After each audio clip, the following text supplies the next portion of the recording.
Olá pessoal, bom dia, tudo bem com vocês? Hoje a gente vai começar a ler a parte sobre religião. Bom, esse daqui tem bastante artigos, o menino chegou ainda, mas ele falou para começar lendo. Então eu já vou começar lendo aqui um texto que eu escrevi para o Globo no dia 14 de julho de 2001. Sim, eu já fui escritor do Globo, né? Essa bosta de hoje aí. Vamos lá então. O texto chama-se Testemunho Proibido, tá bom? Eu não sei que parte que é do vídeo aí, vocês olham na tela aí que depois ele vai editar e vai colocar o nome da tela, o número da leitura que é de hoje, tá bom? E vocês, faz favor aí, deixa o like pro menininho aí, pro canal dele poder ter um pouquinho mais de visibilidade, né? Para que mais pessoas escutem aí o que eu escrevi, porra. Tá certo? O testemunho proibido. Um dos trechos que mais me impressionam no Evangelho é aquele em que Jesus, sobre a acusação de difundir ensinamentos suspeitos, apela ao testemunho do público, onde ele fala: tenho falado francamente ao mundo, e nada disse em oculto. Pergunta-o aos que me ouviram. Um dos guardas lhe dá então uma bufetada, tá certo? Acho que vocês sabem dessa passagem, né? Quem estuda a Bíblia aí, pelo menos, né? E aí Jesus lhe responde: se eu disse mal, prova. Se eu disse bem, por que tu me feres, né? Isso aí está escrito lá em João, tá, pessoal? Capítulo 18, do versículo 19 até o 23. Depois vocês dão uma lidinha lá, tá? Agora, olha só.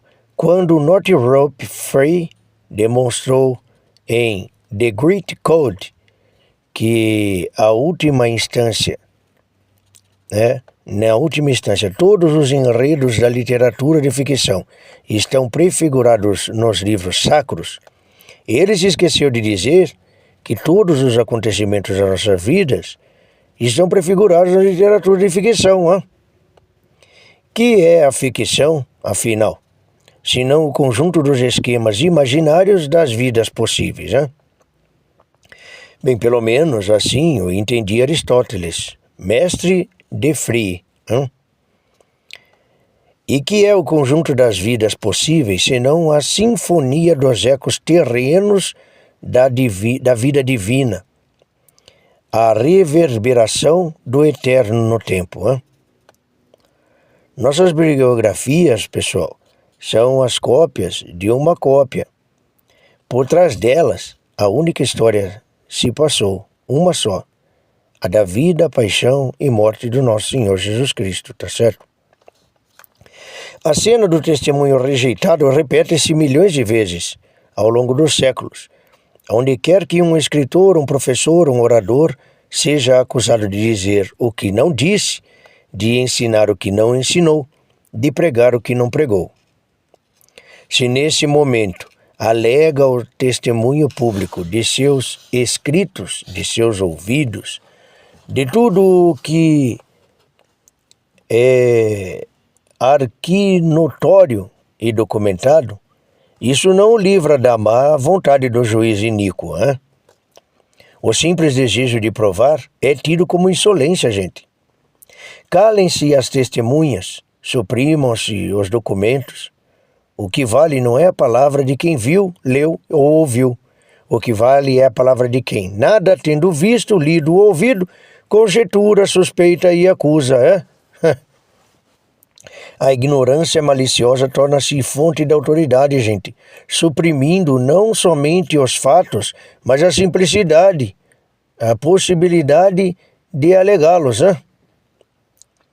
O que importa não é conhecer, é odiar com intensidade, porra. Esse modelo eterno reaparece diariamente na nossa imprensa, no parlamento, nas cátedras acadêmicas e nas escolas das criancinhas, quando aqueles que desagradam ao conselho dominante são rotulados de fascistas. Se apelam ao testemunho de seus escritos, alegando que jamais disseram uma palavra em favor do fascismo, que o condenaram e que pregaram o contrário dele, terão de dar-se por felizes, se em resposta não receber uma bofetada também, mas apenas um riso de escárnio. No tribunal dos infernos, o escárnio dos canalhas é a prova suprema. Todos os testemunhos, todos os documentos do mundo não valem para impugná-lo. Mais probante que ele, só a bofetada do guarda. Pois é, milhões de pequenos brasileiros estão sendo educados nessa pedagogia de Anás e Caifás, pessoal. Logo estarão prontos para, a simples menção de certos nomes dos quais nada sabem, gritar em uníssono: fascistas! Ai de quem tombe sob o olhar fulminante desse temível tribunal mirim. Bem, não por coincidência, a acusação de fascismo provém sempre daquela corrente que consolidou no poder da Rússia com a ajuda nazista, que vendeu a Espanha aos franquistas em troca de favores anglo-franceses, que amparou tanto os militarismos nacionais em toda parte, aqueles nacionalistas, que no Brasil se aliou à ditadura de Vargas e em Cuba, gente, apoiou a ascensão de Fulgêncio Batista e depois usurpou os lucros de sua destituição engendrada pelos americanos. Tudo isso é fato histórico conhecido, pessoal. Ao menos de quem estudou, tá certo? Não é preciso dizer que nos tribunais nazifascistas, a análoga síntese governava o uso da acusação de comunista, naqueles anos mesmos em que Hitler e Stalin, por baixo da contenda da superfície entre seus devotos militantes, trocavam favores, informes secretos, armas e dinheiro, tá? Já muito antes do pacto Ribbentrop-Molotov, que apenas formalizou aos olhos do mundo essa aliança macabra. Mas na lógica da alma revolucionária, é a própria cumplicidade no crime que, pelo bem conhecido efeito potencializador da inversão histérica, confere ao juiz a sua posição postiça de autoridade ao acusar. Quanto mais ele tenha manchado, suas mãos no sangue, tanto mais seu ódio reprimido a si mesmo se transfigurará no nível da sua falsa consciência intoxicada de ideologia e indignada eloquência contra o inocente. Tal é o mecanismo íntimo daquela passionate intensity de que fala Yeats, da qual só os fanáticos assassinos são capazes, e que desarma pela força avassaladora do cinismo as defesas do homem normal. O homem comum dos tempos modernos, esvaziado do espírito e reduzido a confiar-se à autoridade exterior do consenso dominante, não resiste à retórica insana do mal, sob o violento ataque frontal à verdade. Acaba sempre cedendo, admitindo-se culpado do que não fez, como milhares de réus nos processos de Moscou na década de 1930, tá certo? Só a fé amparada no exemplo de Cristo pode permanecer imperturbável e, ante o assalto da mentira demoníaca, retrucar simplesmente: se eu disse mal, prova-o, e se eu disse bem, por que me feres? Muito bem, vou já dar sequência aqui e ler mais um textinho, porque esse menino não veio ainda. Do mito à ideologia, tá? Esse daqui eu escrevi no Jornal da Tarde, de 29 de março de 2001. Ele diz assim: a falta de santos, de místicos e de filósofos num país de dimensões continentais e 500 anos de existência já basta para fazer dele uma anomalia espiritual assustadora, provavelmente sem similar na história universal. Porém, mais anormal ainda é que ninguém se preocupe com isso. Que todos creiam dever constituir primeiro a sociedade ideal, com 200 milhões de cidadãos satisfeitos e rechonchudos, para depois, só depois, tratar de adquirir alguma consistência no plano do espírito. Essa pretensão insensata, gente, é talvez a maior manifestação de desprezo coletivo à única coisa necessária, que já se observou na espécie humana. Não há no repertório das possibilidades históricas conhecidas exemplo de sociedade que lograsse encher todos os estômagos só para depois alimentar os corações e cérebros, Os povos mais primitivos, pessoal, as comunidades mais rudimentares, já mostravam saber que algum tipo de conhecimento metafísico precedia, no tempo e na ordem hierárquica dos fatores, a organização material da sociedade. Pois a sociedade é feita por homens, e a organização da alma humana precede a possibilidade mesma da ação racional na sociedade, cacete. A expressão mito fundador, ainda hoje nas bocas dos nossos acadêmicos, mas é evidente que eles não têm a menor ideia do que seja isso. Imaginam que se trate de uma enorme ilusão coletiva, inventada por espertalhões da classe dominante, para colocar os homens a seu serviço, uma imensa cenoura de burro a orientar o trajeto da carroça histórica. Santo Deus, Acham que o mito fundador é a ideologia. O conceito de mito fundador vem de Schelling. Um mito fundador não é uma ideologia. Ideologia é um discurso que não compreende a realidade, mas motiva os homens a substituir uma realidade que compreenderam mal por outra da qual não vão compreender nada, tá certo?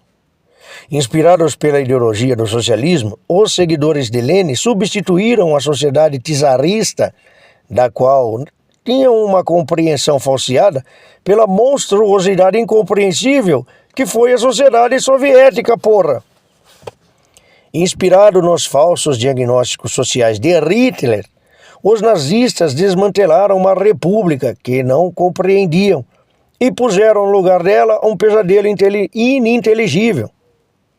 Guiados por pessoas que acham que mito fundador é ideologia, presta atenção, um povo que não compreende a raiz de seus males se prepara neste país para reproduzir males infinitamente maiores, que, se vierem a se consumar, talvez já não possam ser compreendidos por nenhuma inteligência humana, tá certo? Ideologia é isso, gente. Um discurso que, partindo de uma falsa visão do presente, atrai os homens para a construção de um futuro, que depois de pronto, é feio demais para que suportem reconhecer nele a obra de suas mãos, Aí tem que dar uma disfarçadinha, Por isso, os desiludidos de ideologia criminosas raramente se apresentam como aquilo que são, cúmplices fracassados de um crime sem recompensa. Apresentam-se como vítimas traídas pelo destino. Falseiam o passado como falsearam o futuro, Um autêntico mito fundador, ao contrário, é uma verdade inicial compactada, que no desenrolar da história vai desdobrando o seu sentido e florescendo sob a forma de ciência, de leis, de valores, de civilização. O mito fundador, gente, não é um produto cultural, pela simples razão de que ele, e só ele, é a semente de toda cultura possível. Um mito fundador constitui-se, em geral, da narrativa simbólica de fatos que efetivamente sucederam.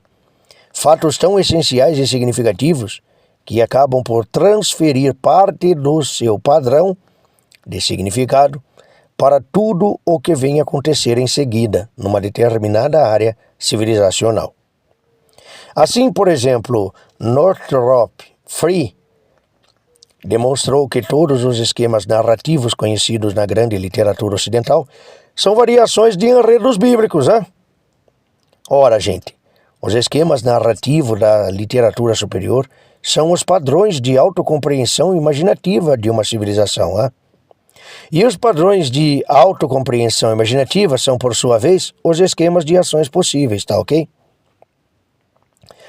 A Bíblia, mito fundador da civilização ocidental, está no fundo de toda a nossa compreensão, a compreensão de nós mesmos e de todas as nossas possibilidades de ação, não é isso? Fora disso não há, senão ideologia, erro, loucura. A desorientação radical da sociedade brasileira vem da ligação tênue, cada vez mais distante, cada vez mais evanescente, que nossa história tem com as raízes bíblicas da civilização do Ocidente. Tanto perdemos a compreensão do nosso mito fundador que chegamos a querer substituí-lo por mitos tribais, gente, indígenas ou africanos, não acredita? Belos e sugestivos o quanto sejam, mas ineptos a dar forma de uma civilização vasta e complexa. Ô professor, bom dia. Menino, bom dia. Eu estou terminando aqui. Tá bom. Eu já vou, então, pegar o próximo aí. Só tá faltando... Senta aqui, senta aí. Tá bom, professor. A hora que terminar aí, o senhor avisa. Já tá acabando aqui, ó. Só mais essas 4 linhas aqui. Aí, ó. Mas hoje descemos abaixo dos mitos tribais, que limitados o quanto fossem, tinha a sua verdade. Já não queremos nem mesmo construir o Brasil em cima de verdades parciais. Queremos a mentira total. Queremos uma ideologia. Muito bem, terminou agora, menina. Agora você começa aqui e lê essa parte aqui, como era a Bíblia. Beleza, professor, daqui que eu assumo. Vamos lá, então. Como ler a Bíblia? Jornal do Brasil, 17 de janeiro de 2008. O senhor deu um bom dia pro pessoal, professor? Bom dia, sim. Eu não sei qual foi o começo aí, qual é a parte, você não deixou explicado. É parte 72. Mas agora não adianta mais falar, né? Já começou, mas tudo bem. Vamos lá. Como ler a Bíblia? Quando você lê um romance ou peça de teatro, não tem como julgar a verossimilhança das situações e dos caracteres, se antes não deixar que a trama o impressione e seja revivida interiormente como um sonho. Ficção é isso, um sonho acordado dirigido. Como os personagens não existem fisicamente, mesmo que porventura tenham existido historicamente no passado, você só pode encontrá-los na sua própria alma, como símbolos de possibilidades humanas que estão em você, como estão em todo mundo, mas que eles encarnam de maneira mais límpida e exemplar, separada das contingências que podem tornar obscura a experiência de todos os dias.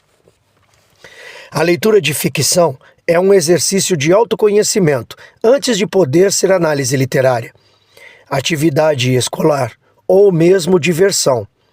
Não é divertido acompanhar uma história opaca, cujos lances não evocam as emoções correspondentes. A mesma exigência vigora para os livros de história, com o atenuante de que, em geral, o historiador já processou intelectualmente os dados e nos fornece um princípio de compreensão em vez da trama bruta dos acontecimentos. Se você não aprende os atos dos personagens históricos como símbolos investidos de verossimilhança psicológica, não tem a menor condição de avaliar em seguida se são historicamente verdadeiros ou não. Um livro de história tem de ser lido primeiro como ficção, só depois como realidade. O problema é que nem sempre as possibilidades que dormem no fundo da nossa alma nos são conhecidas, e então não podemos reconhecê-las quando aparecem na ficção ou na história. O resultado é que a narrativa se torna opaca.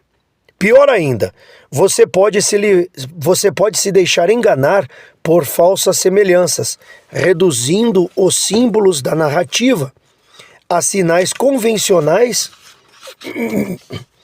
das possibilidades já conhecidas, se não estereótipos banais da atualidade. O reconhecimento interior não é só um exercício de memória, mas um esforço sério para ampliar a imaginação de modo que possa abarcar mesmo as possibilidades mais extremas e inusitadas. Você não pode fazer isso se não se dispõe a descobrir na sua alma monstros, heróis e santos que jamais suspeitaria encontrar. Presta essa água aí para mim, professor. Aqui. Não, tem que baixar. Ó. Deixa eu tomar um pouquinho de água aqui, pessoal.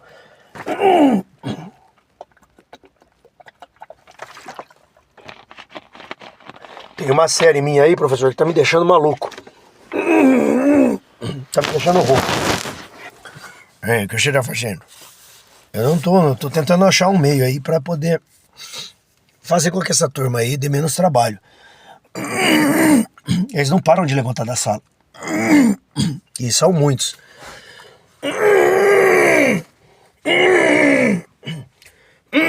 Nossa, hoje tá difícil, hein? Chegar uma dica. O que, professor? Põe a turma para trabalhar em dupla. Faz trabalhos em dupla que pode ser que dê certo. Ah, será, professor? Faz, depois você me fala o que aconteceu. Beleza, vou seguir essa dica. Vamos lá, continuando então. Compreensivelmente, os monstros são mais fáceis de descobrir do que os heróis e santos. O medo, o nojo, a raiva e o desprezo são emoções corriqueiras e bastam para tornar verossímil o que quer que nos pareça pior do que nós mesmos. Já aquilo que é nobre e elevado só transparece a quem o ama. E se o amor traz imediatamente consigo um sentimento de dever, de obrigação, como no célebre soneto de Rilke, em que a perfeição de uma estátua de Apolo transcende a mera contemplação estética e convoca o observador a mudar de vida, a tornar-se melhor. A impressão humilhante de não estar à altura deste apelo produz quase automaticamente uma reação negativa, o despeito.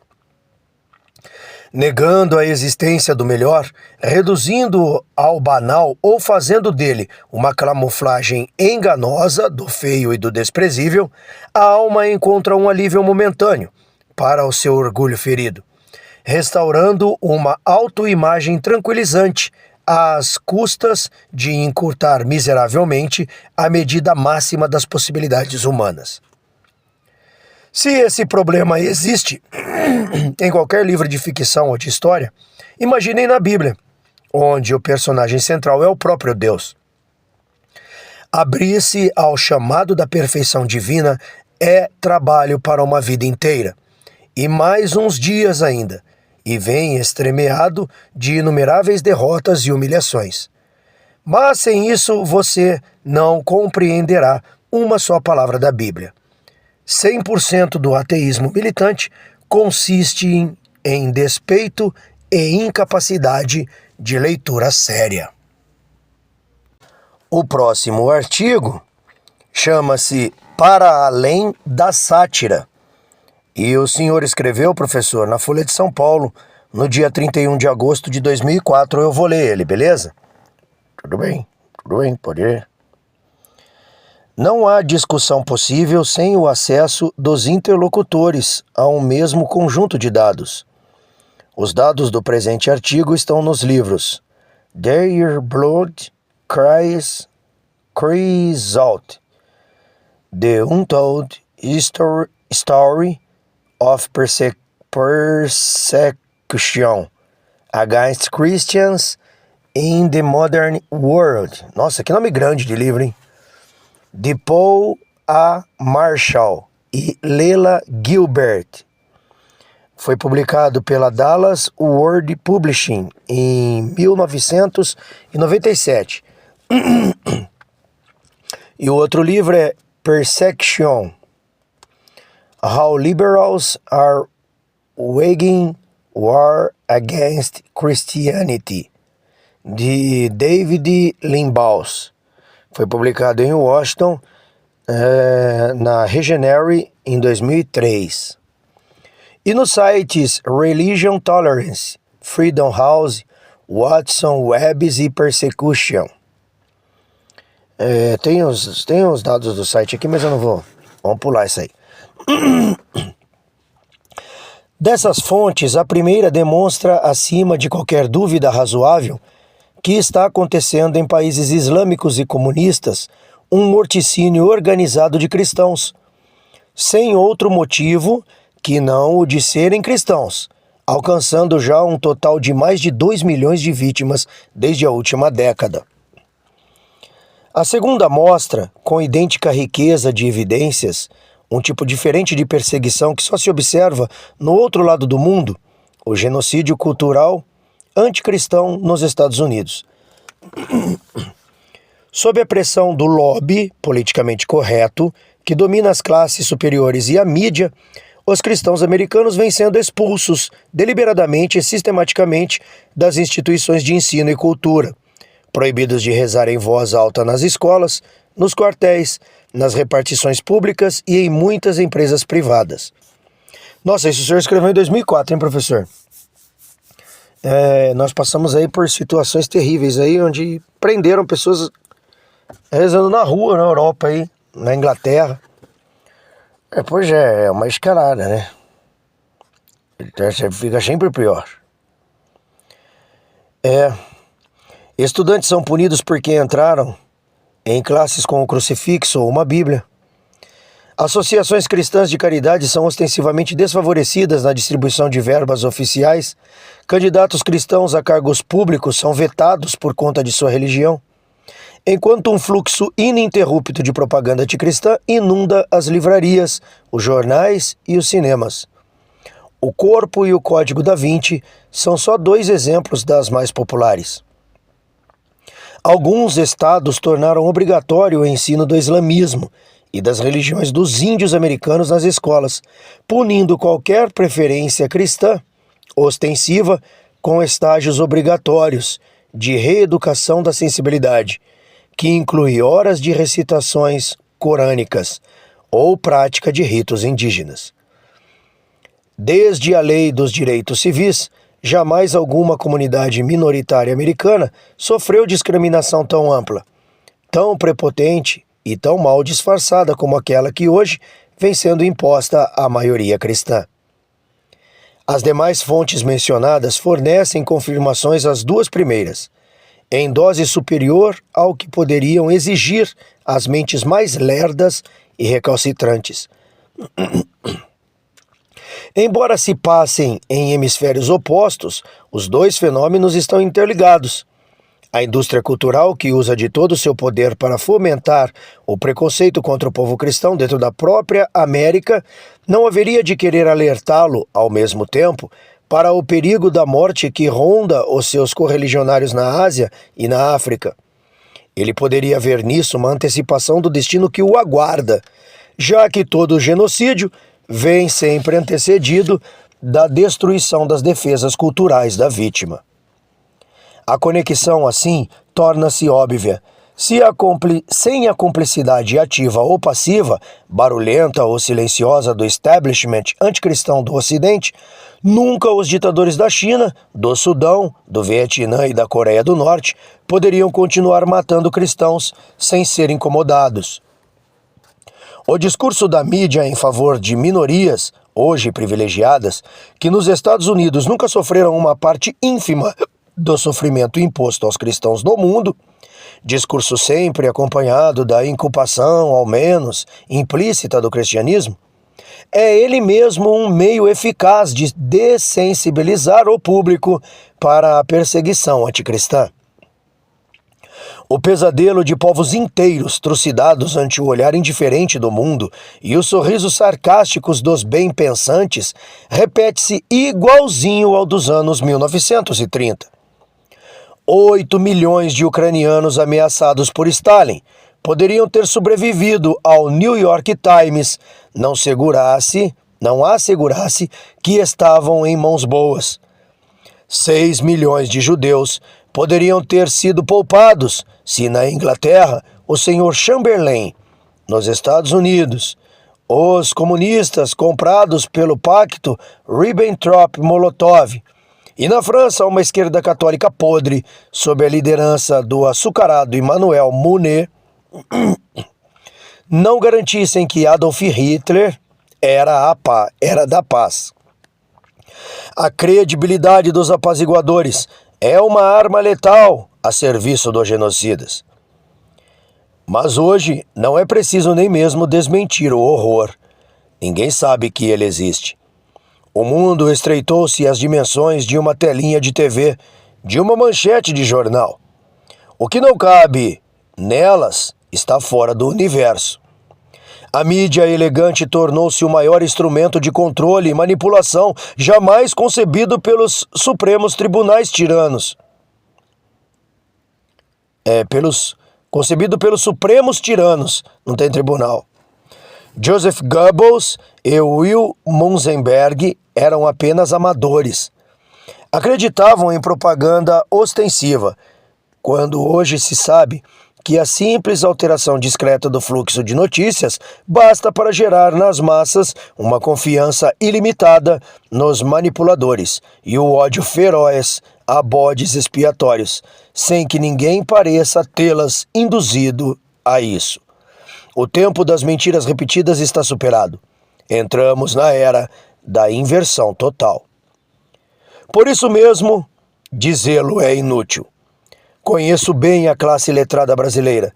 Sei que nela, sobretudo entre os jornalistas, são muitos os que, à simples leitura deste artigo, sem a mínima tentação de consultar as fontes, negarão tudo a priori, mediante um risinho de desprezo cético e o recurso infalível ao estereótipo pejorativo da teoria da conspiração.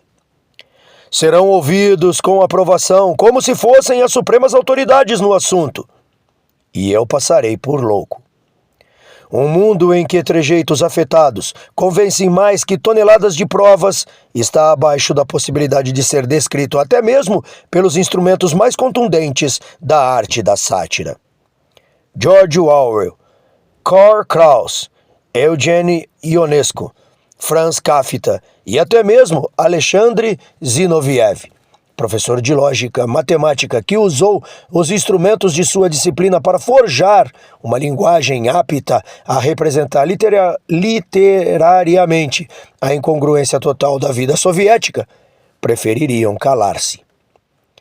A sátira existe, afinal, para retratar seres humanos.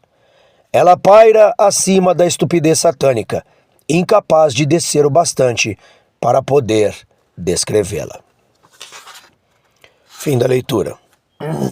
Professor, continua aqui, emenda esse pedacinho aqui, ó. Guerra contra as religiões. Muito bem, deixa comigo então. A guerra contra as religiões.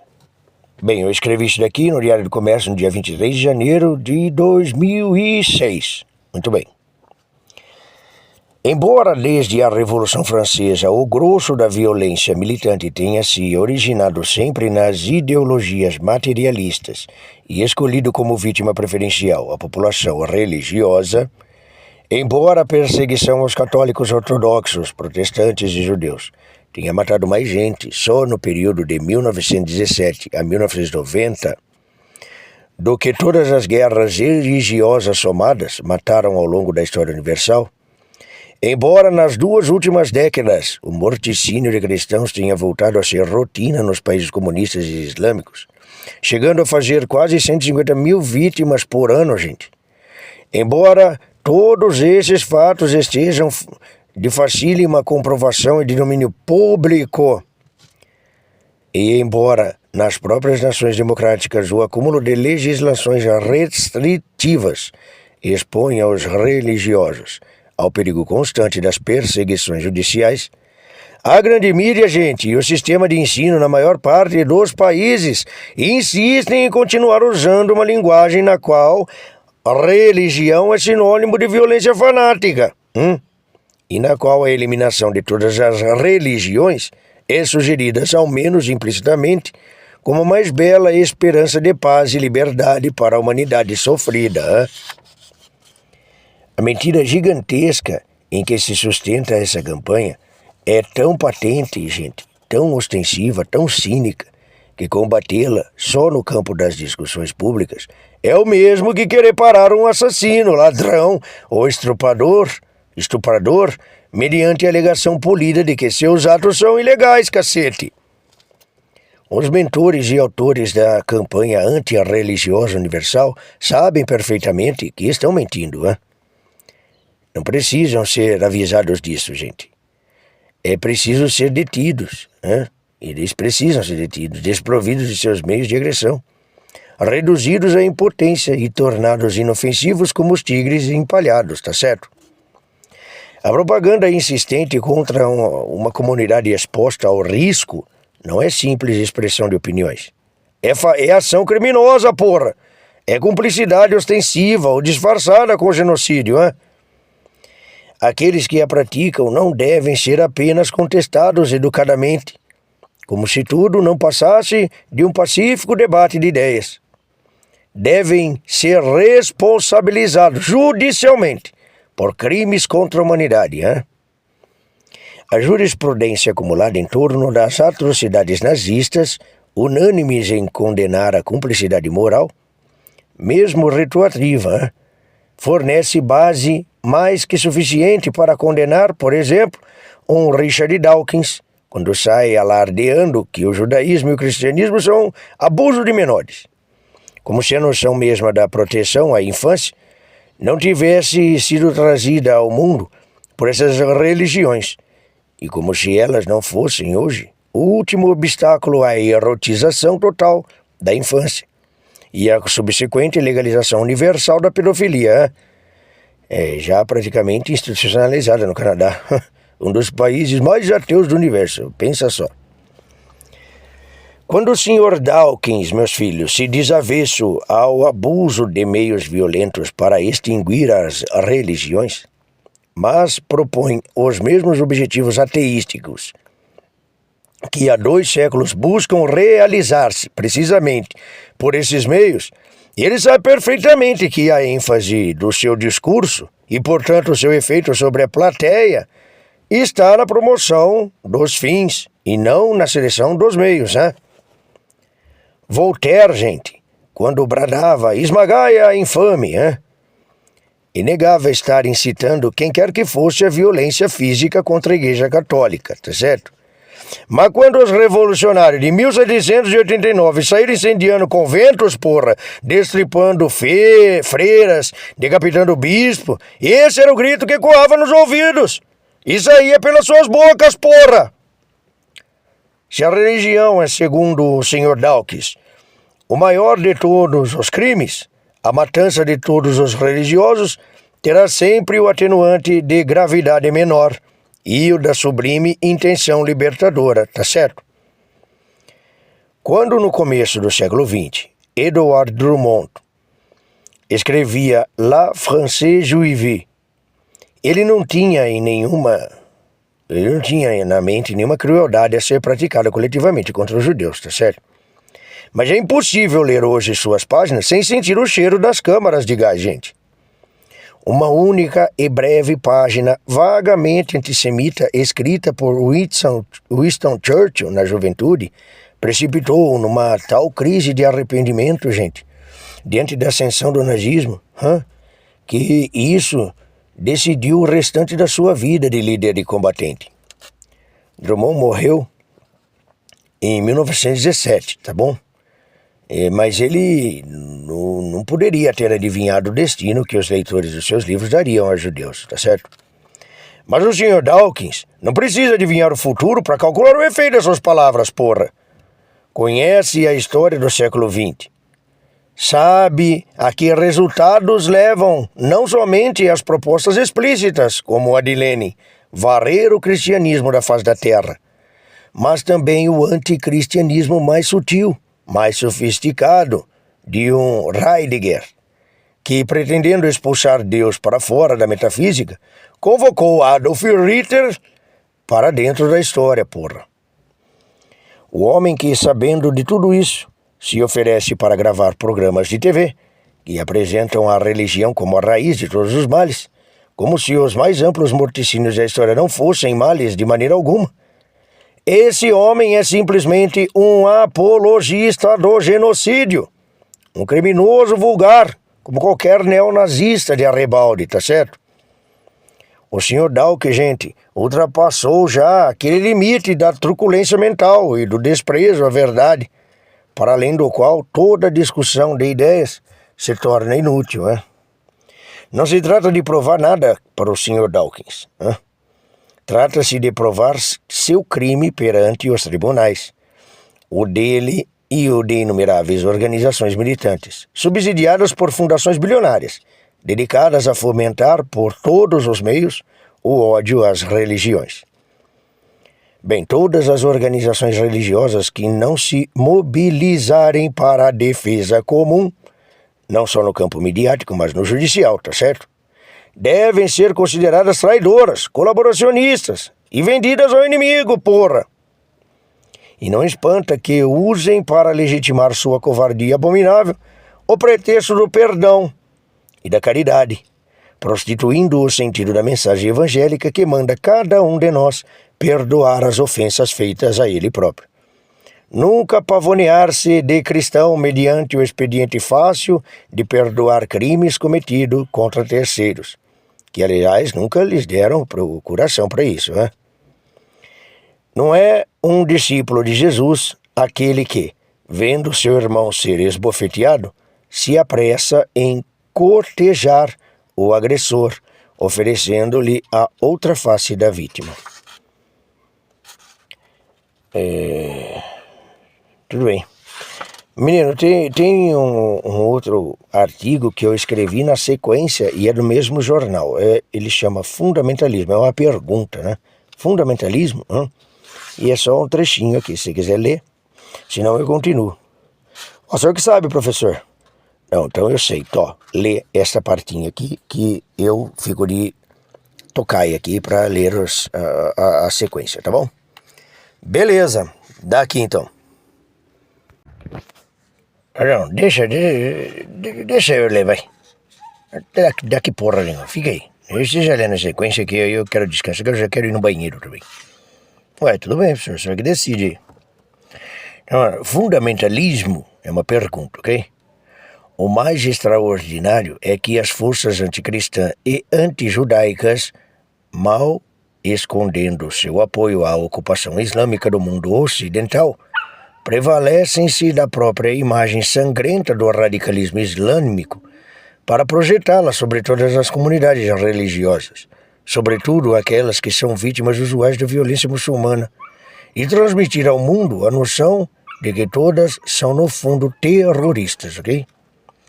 O manejo astuto do termo fundamentalismo tem servido para este ardil, que desonra qualquer língua culta.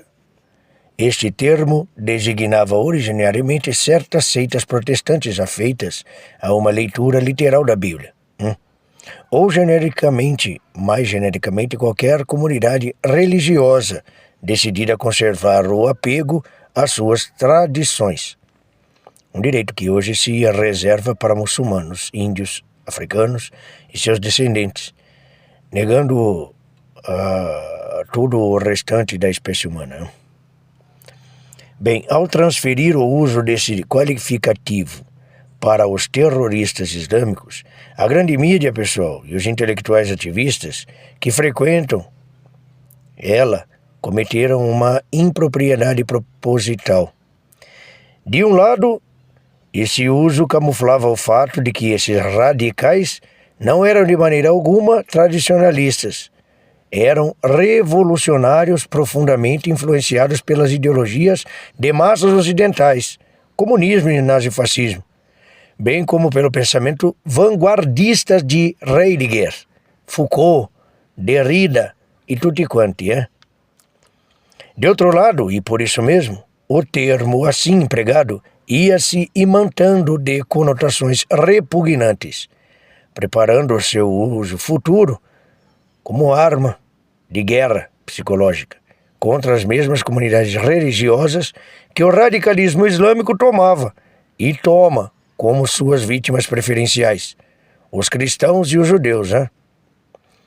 Numa terceira fase, pessoal, O qualificativo passou a ser usado ostensivamente contra essas comunidades, ao mesmo tempo que se espalhava pelo mundo a campanha de difamação antirreligiosa, da qual o Sr. Richard Dawkins é agora o mais espalhafatoso garoto propaganda. Durante a invasão do Iraque, rotular como fundamentalistas o presidente Bush, cristão, e o secretário Rumsfeld, judeu, tornou-se repentinamente obrigatório em toda a mídia chique, com uma uniformidade que comprova, uma vez mais, a presteza da classe jornalística em colaborar com a reforma orwelliana do vocabulário. Muito bem, agora sim, menino, você pode ler o próximo tópico. Tá bom, professor, então vamos lá. Maquiadores do crime.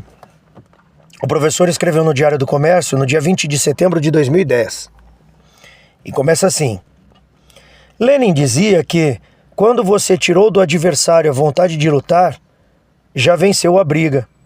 Mas nas modernas condições de guerra antissimétrica, controlar a opinião pública tornou-se mais decisivo do que alcançar vitórias no campo militar.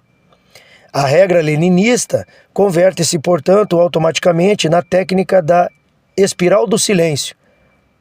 Agora trata-se de extinguir, na alma do inimigo, não só sua disposição guerreira, mas até sua vontade de argumentar em defesa própria, seu mero impulso de dizer umas tímidas palavrinhas contra o agressor. O modo de alcançar esse objetivo é trabalhoso e caro, mas simples em essência. Trata-se de atacar a honra do infeliz desde tantos lados, por tantos meios de comunicação diversos e com tamanha variedade de alegações contraditórias, com frequência propositalmente absurdas e farsescas, de tal modo que ele, sentindo a inviabilidade de um debate limpo, acabe preferindo recolher-se ao silêncio. Nesse momento, ele se torna politicamente defunto. O mal venceu mais uma batalha. Nossa, legal, professor. O senhor definiu aqui exatamente a espiral do silêncio. Eu vou grifar aqui. Ficou muito bom. Na verdade, essa é a definição. Não fui eu que defini. Essa é a definição da espiral do silêncio. Isso focando de todas as formas a pessoa para que ela cale-se, né? E não dê opinião. Pense que a sua opinião não vale nada, ou qualquer porra que pense que a intimide, né? Muito bem, já grifei aqui. A técnica foi experimentada pela primeira vez no século XVIII. Foi tão bem pesada a carga de invencionices, chacotas, lendas urbanas e arremedos de pesquisa histórico-filosófica que se jogou sobre a Igreja Católica que os padres e teólogos acabaram achando que não valia a pena defender uma instituição venerável contra alegações tão baixas e maliciosas. Resultado, perderam a briga. O contraste entre a virulência, a baixeza, a ubiquidade de propaganda anticatólica e a míngua, a timidez dos discursos de defesa ou contra-ataque marcou a imagem da época, até hoje, com a fisionomia triunfante dos iluministas e revolucionários. Pior ainda, recobriu-os com a aura de uma superioridade intelectual que, no fim das contas, não possuíam de maneira alguma. Quando fala assim de aura de superioridade, professor, e revolucionário, não sei porquê, sempre me vem à cabeça Caetano Veloso, Chico Buarque, esse povinho aí, que sempre foi passado na televisão como quando eu falava que gostava deles. Nossa, né? Que pessoa inteligente. Pois é isso aí mesmo. A igreja continuou ensinando, curando as almas, amparando os pobres, socorrendo os doentes, produzindo santos e mártires, mas foi como se nada disso tivesse acontecido. Para fazerem uma ideia do poder entorpecente da espiral do silêncio, basta notar que durante aquele período, uma só organização católica, a Companhia de Jesus, fez mais contribuições à ciência do que todos os seus detratores materialistas somados, mas foram estes que entraram para a história. E lá estão até hoje, como paladinos da razão científica, em luta contra o obscurantismo. Se esta minha afirmação lhe parece estranha, e como se diz no Brasil, polêmica, é porque você continua acreditando em professores semi-analfabetos e jornalistas semi-analfabetos. Em vez disso, deveria tirar a dúvida lendo John W. O'Malley e Mordecai Feingold. A nota diz assim, pela ordem de Jesuits, de O'Malley, de Jesuits, Cultures, Science and the Arts, 1540 a 1773. Toronto University of Toronto Press, 1999. E o segundo artigo do Mordecai é Jesuit Science and the Republic of Letters, da Cambridge Meet Press, 2003. Foi só quase um século depois desses acontecimentos que Alex Tocqueville descobriu por que a igreja perdera uma guerra que tinha tudo para vencer. Deve-se a ele a primeira formulação da teoria da espiral do silêncio, que, em extensa pesquisa sobre o comportamento da opinião pública na Alemanha, Elisabeth Neumann veio a confirmar integralmente em The Spiral of Silence, Public Opinion or Social Scheme. Isso aí está escrito em Chicago, The University of Chicago Press, 1993. Calar-se ante o atacante desonesto é uma atitude tão suicida quanto tentar rebater suas acusações em termos elevados, conferindo-lhe uma dignidade que não tem. As duas coisas jogam você direto na voragem da espiral do silêncio. A igreja do século XVIII cometeu esses dois erros, como a igreja de hoje os está cometendo de novo. A sujidade, a vileza mesma de certos ataques são planejadas como constranger A sujidade, a vileza mesma de certos ataques são planejadas para constranger a vítima, instilando nela a repulsa de se envolver em discussões que lhe soam degradantes e forçando-a assim, seja ao silêncio, seja uma ostentação de fria polidez superior, que não tem como não parecer mera camuflagem improvisada de uma dor insuportável e, portanto, uma confissão de derrota. Você não pode parar um assalto recusando-se a encostar um dedo na pessoa do assaltante ou demonstrando-lhe educadamente que o Código Penal o proíbe o que está fazendo. As lições de Tocqueville e Neumann não são úteis só para a Igreja Católica. Junto com ela, as comunidades mais difamadas do universo são os americanos e os judeus. Os primeiros preferem antes pagar por crimes que não cometeram do que incorrer numa falta de educação contra seus mais perversos detratores. Os segundos sabem se defender um pouco melhor, mas se sentem inibidos quando os atacantes são oriundos das primeiras fileiras, o que acontece com frequência alarmante. Nenhuma entidade no mundo tem tantos inimigos internos quanto a Igreja Católica, os Estados Unidos e a nação judaica. É que viveram na espiral do silêncio por tanto tempo que já não sabe como sair dela, e até fomentam por iniciativa própria, antecipando-se aos inimigos. A única reação eficaz à espiral do silêncio é quebrá-la. E não se pode fazer isso sem quebrar, junto com ela, a imagem de respeitabilidade dos que a fabricam. Mas como desmascarar uma falsa respeitabilidade respeitosamente? Como denunciar a malícia, a trapaça, a mentira, o crime, sem ultrapassar as fronteiras do mero debate de ideias? Quem comete crime não são as ideias, são pessoas. Nada favorece mais o império do mal do que o medo de partir para o ataque pessoal, quando é este absolutamente necessário. Aristóteles ensinava que não se pode debater com quem não reconhece ou não segue as regras da busca da verdade. Os que querem manter um diálogo elevado com criminosos tornam-se maquiadores do crime.